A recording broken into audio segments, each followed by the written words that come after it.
আওয়ামী লীগ ও জাতীয় পার্টি ষড়যন্ত্রের মাধ্যমে দেশকে অস্থিতিশীল করার চেষ্টা করছে বলে মন্তব্য করেন বাংলাদেশ জাতীয়তাবাদী ওলামা দলের আহ্বায়ক আলহাজ মাওলানা সেলিম রেজা।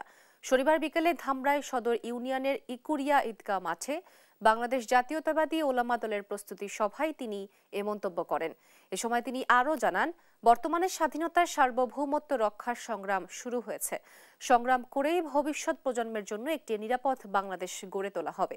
এ সময় বিশেষ অতিথি হিসাবে উপস্থিত ছিলেন ঢাকা জেলা বিএনপির সাবেক যুগ্ম সাধারণ সম্পাদক মোহাম্মদ খোরশেদ আলম ও ঢাকা জেলা স্বেচ্ছাসেবক দলের আহ্বায়ক নাজমুল হাসান অভি।